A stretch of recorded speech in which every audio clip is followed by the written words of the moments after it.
Hi అండి. నేను మీ royal recipes అండి. ఈరోజు నేను మీకు చేసి చూపించబోయే రెసిపీ గోంగూర చికెన్ కర్రీ. దీనికి కావాల్సిన పదార్థాలు: టమాటాలు, పచ్చిమిర్చి, ఉల్లిపాయలు, కొత్తిమీర, కరివేపాకు, పసుపు, కారం, చికెన్ మసాలా పౌడర్, చెక్క, యాలకులు, లవంగాయలు, ఎండు కొబ్బరి, చిన్నుల్లిపాయలు, జీలకర్ర, అల్లం, గోంగూర.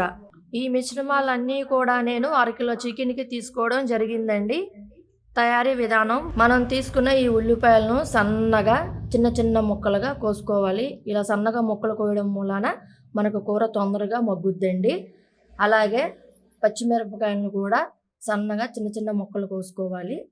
దాని తర్వాత తీసుకున్న టమాటాలను కూడా సన్న సన్న ముక్కలుగా కోసుకోవాలి. అట్లాగే ఈ టమాటాలు మనం పండినవి తీసుకున్నామండి, మనకి గ్రేవీ కూడా గుజ్జుగా చాలా టేస్ట్‌గా బాగుంటుందండి.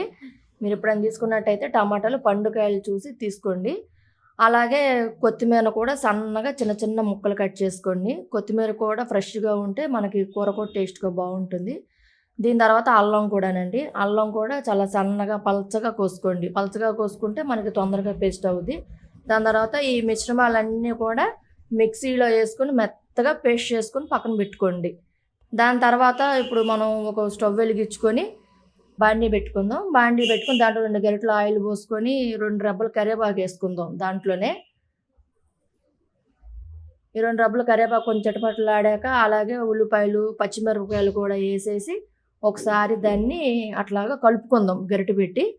ఒకసారి అట్లా కలుపుకున్నాక ఒక 2 నిమిషాలు పెట్టి కలపనిద్దామండి. ఏసిన వెంటనే కలుపుకుంటే అవి మాడిపోతాయి. అట్లాగే దాంట్లోనే ఒక టేబుల్ స్పూన్ వరకు మనం పసుపు వేసుకుందాం. ఈ పసుపు ఏంటంటే మనకి కూర కొంచెం యెల్లో కలర్‌లో కలర్‌ఫుల్‌గా బావుంటది. అలాగే రుచికి సరిపడా ఉప్పు కూడా వేసుకుందామండి. వేసుకొని కొంచెం వేసుకోండి ఫస్ట్, తర్వాత చూసి వేసుకోవచ్చు. ఉప్పు ఎక్కువ వేసుకోవద్దు. అలా ఉడుకుతున్నప్పుడు మనం ఏంటంటే ఈలోపు మా ఛానల్ లైక్ చేయండి, షేర్ చేయండి, సబ్స్క్రైబ్ చేయడం మాత్రం మర్చిపోమాకండి. అలాగే మనం కోసుకున్నాం కదా టమాటాలు సన్నగా, అవి కూడా వేసుకుందాం. అవి కూడా వేసుకొని ఒకసారి అట్లా ఇట్లా కలుపుకుందామండి ఇది మొత్తం కలిసే వరకు. ఇదంతా కూడా దీంట్లో ఉన్న నీరు మొత్తం కూడా ఇనుకుపోయేదాకా ఉడకనిద్దాము.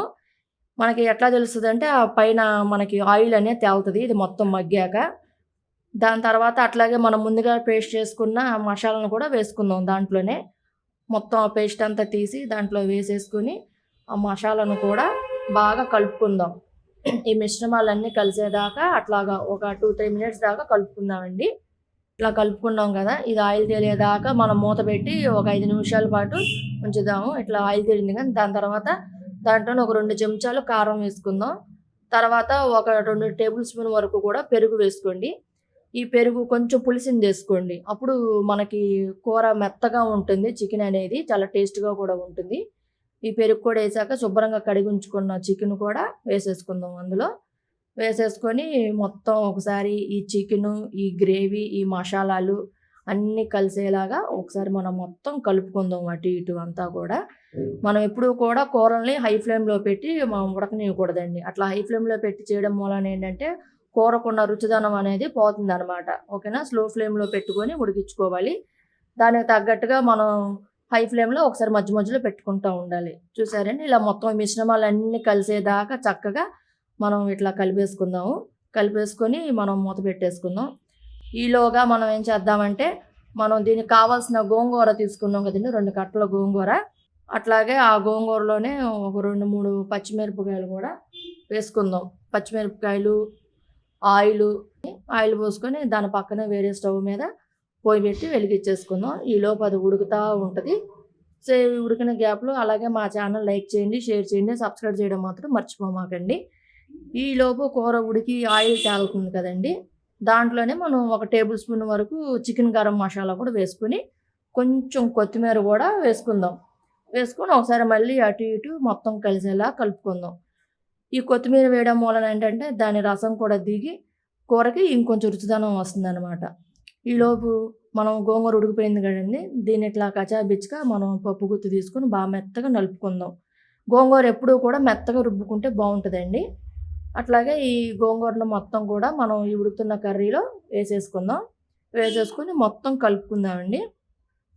ఈ గోంగూర వేసాక కూడా మనం ఎంటనే స్టవ్ ఆపేయకూడదు. ఒకసారి హై ఫ్లేమ్‌లో పెట్టి ఆ కూర, ఆ మసాలాలు, ఆ గోంగూరలో ఉన్న పులుపుదనం మొత్తం దిగేదాకా మనం ఒక 5 మినిట్స్ దాకా ఉడకనియాలండి ఆ కూరని. అట్లా ఉడికితేనే ఆ కూరకున్న రుచిదనం అనేది బయటపడుద్ది. ఓకేనా ఫ్రెండ్స్? ఇట్లా ఈ ఉడికిపోయింది కదండీ మొత్తం. ఒక 5 నిమిషాల తర్వాత మనం ఈ కర్రీని చూడండి ఎంత స్పైసీగా చక్కగా ఆయిల్ తేలుతా ఎంత బావుందో. సో, మీరు కూడా ఇట్లాగే ఉన్నట్టుగా వేశారంటే చాలా బావుంటుందండి కర్రీ అనేది. సో, దాని తర్వాత మనం ఒక బౌల్ తీసేసుకొని ఈ కూర మొత్తాన్ని కూడా దాంట్లో సర్వ్ చేసేసుకుందాం. చూడండి ఎంత చక్కగా కనబడుతుందో. కూర ఎప్పుడు చిక్కగా ఉంటే బావుంటదండి. నీళ్ళు నీళ్ళుగా ఉంటే బాగోదు. ఓకేనండి. ఇట్లా చూడండి పొగలు కూడా ఎంత బాగా వస్తున్నాయో. కూర కూడా బాగా ఉడికింది. సో, దాని మీద మనం కొంచెం కొత్తిమీర అట్లా గార్నిష్ చేసుకుందామండి. అంతేనండి. మనం అనుకున్న గోంగూర చికెన్ కర్రీ రెడీ అయ్యిందండి. ఓకేనా friends? Thanks for watching my videos.